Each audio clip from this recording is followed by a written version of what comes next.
Assalamualaikum warahmatullahi wabarakatuh. Waalaikumsalam. Alhamdulillahirabbil alamin. Wassalatu wassalamu ala asyrafil anbiya'i wal mursalin Sayyidina wa maulana Muhammadin wa ala alihi wa sahbihi ajma'in. Qalu subhanaka la ilma lana illa ma 'allamtana innaka antal alimul hakim. Rabbi shrah li sadri wa yassir li amri wahlul 'uqdatam min lisani yafqahu qawli. Amma ba'd. Bapak-bapak, ibu-ibu, jamaah pengajian rahimakumullah. Kembali kita lanjutkan kajian ilmu fiqih. Materi kajian kita asbabul hadas, sebab-sebab daripada berhadas. Bismillahirrahmanirrahim. Dan yang keempat daripada segala sebab hadas, menjabat atau memegang satu suku daripada faraj manusia yang wadih dengan satu suku daripada tapak tangan. Memegang satu suku daripada faraj. Kalau laki-laki qubul, karena faraj ini artinya terbuka. Makanya ibu-ibu melahirkan rahimnya itu terbuka. Memegang faraj manusia yang wadih, jelas ya. Memegangnya itu jelas, tidak ragu. Apakah kupegang dengan tapak tangan atau tidak, itu ragu namanya. Dengan suku-suku daripada tapak tangan atau perut jari kita pegang faraj atau kubul atau dubur dengan suku tapak tangan ini atau perut jari. Jadi kalau perut jari ini memegang kubul atau dubur atau faraj, batal wudu. Nah, kalau berlapis tidak. Tapi kalau dia langsung, batal. Atau dubur, supahah namanya. Supahah dubur itu artinya lembaran. Maaf ya, kedut-kedutnya itu namanya supahah itu. Bukan mesti lubang duburnya disentuh dengan telapak tangan atau batin jari. Ini batin jari ya ibu-ibu ya. Jadi kalau ini menyentuh ke faraj kubul kita, maka hukum wudu batal. Sama ada punya kita sendiri atau punya anak kita yang kecil. Kadang malas orang menceboknya pakai tapak tangan, batal wudu. Pakai kaki dan cebok. Terangkat punggung anak itu, terangkat. Pakai kaki. Kalau pakai ini batal. Terpaksa pakai kaki. Angkat lah anaknya. Mungkin dalam hati anaknya, apa lama nyala kan. Orang malas berwudu kan. Sama ada farad itu kubul, sama ada farad itu kubul. Kubul kelamin laki-laki lah, atau dubur daripada laki-laki, atau farad dan dubur kubul perempuan. Daripada duburnya, apakah dubur kita sendiri kita pegang dengan telapak tangan kita atau batin jari, atau daripada orang lain, akar orang lain, farad orang lain. Batal wudunya bila bersentuhan dengan tapak tangan dan batin jari ya, batal. Kalau berlapis tidak batal. Mana lah kadang-kadang kalau enggak sembahyang, kadang-kadang pakai celana dalam mau sholat, tak mungkin nak berlapis. Kadang-kadang tak sengaja atau sengaja batal. Tapi kalau belakang tangannya ini, sisi ininya terkena, tersentuh, tidak batal. Ragu dia yang mana menyentuh tadi, tapak tangan atau sanksi dia, apakah kena belakang tangan atau tapak tangan. sah wudunya. Bandingannya sama dengan orang yang ragu. Sudah buang angin atau belum? Khawatir dia.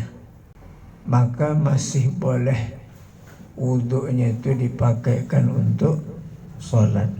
Tapi kalau dia ragu sudah berwudu atau belum, maka hukumnya kembali ke asal.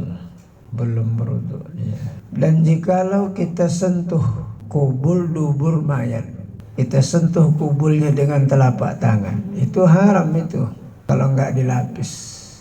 Bagi Bilal memandikan mayat itu hendaklah dilapis dia tangannya, jangan langsung dia, karena yang dimandikannya itu bukan istrinya. Kalau istrinya boleh, karena bebas antara suami dan istri. Suami afdal mandikan mayat istrinya. Sebaliknya juga istri itu boleh memandikan mayat suaminya. Sama juga kasusnya seperti memandikan mayat pakai air asin. Itu lebih afdal pakai air asin, karena cepat menghilangkan daki bagi mayat itu. Cuma udahlah, jangan pula nanti nempah pula awak berbelong-belong pula. Mesan air asin pula nak mandikan ayahnya, pakai air yang ada aja. Sama ada itu mayat. Nah, jadi yang sudah diwudukkan mayat itu, lalu orang yang hidup menyentuhnya, yang batal wuduknya itu orang yang hidup. Si mayat tidak batal lagi wuduknya. Kemudian waktu mau ziarah, ada pula yang berziarah itu yang bukan mahram ya, entah ipar-iparnya lah umpama, dikecupnya mayat tadi, wuduk si mayat tidak lagi batal, tetapi orang yang mengkecupnya yang batal. Kalau yang mengkecupnya itu berwuduk, atau kanak yang kecil, baik anak itu dari darah daging kita sendiri ataupun anak orang lain. Kubulnya kita pegang dengan tapak tangan atau duburnya kita pegang dengan tapak tangan, jangankan anak tetangga, anak sendiri pun batal. Atau disentuhnya dengan lupa dia menyentuhnya, atau digagahi orang atasnya dengan tangannya, diambil orang tuh tangannya lemas, lesu, diambil orang tangannya, dilekapkan orang ke zakar atau ke dubur, batal. Itu namanya digagahi. Sama ada tangannya itu adalah zaidah. Apa maksud tangan zaidah? Itu tangan tambahan. Misalnya ada jempolnya tambahan, jempol tambahan tuh megang parat tadi, batal. Tapi yang megang itu adalah batin tapak tangan atau batin jarinya. Zaidah itu tambah. Ada tangan orang tuh kadang jarinya 6. Boleh jadi ada pula tangannya tumbuh dari sikunya lagi cabang. Nah, itu termasuk zaidah juga. Kalau itu yang menyentuh zakar parat atau dubur, hukum wudhu batal. Kayak gini Ustaz, tangan palsu. Tak kena, tangan palsu ya buatannya tak masuk. Karena ada diciptakan orang tuh kan. Nah, tak kena. Kecuali kulitnya tempelan, tangannya asli, batal juga. Dan sama ada yang menjabat itu wadih atau khunsa, yang memang sudah jelas. Kalau dua alat kelaminnya jelas laki-lakinya. Kalau dua alat kelaminnya jelas ke perempuannya. Namanya khunsa wadih namanya. Ada khunsa muskil. Kalau khunsa muskil itu tidak diketahui yang mana aktif, apakah laki-laki alatnya atau perempuan atau dua-dua. Namanya khunsa muskil namanya. Tak diketahui, sama-sama berfungsi, itu dinamakan khunsa muskil. Karena sabda Rasulullah sallallahu alaihi wasallam, "Mamassa farjihi falyatawadda." Hadis Nabi mengatakan, barang siapa yang menyentuh paratnya sendiri dengan tapak tangannya, maka hendaklah dia mengambil wudhu. Hadis daripada Abu Isa bin Saurah bin Musa At-Turmuzi, lahir di Tirmiz 206 Hijriah, wafat 261 Hijriah. Imam Turmuzi di dalam Sunan Turmuzinya. Dan lagi sabda Nabi SAW,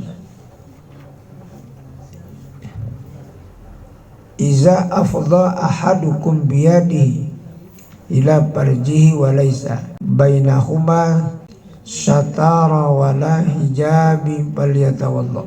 Apabila menjabat seseorang daripada kamu dengan tapak tangan akan paratnya, bukan parat orang, parat dia, dan tiada antara keduanya, maksudnya tak berlapis, tak ada hijab, wala hijabu, tak berhijab dia.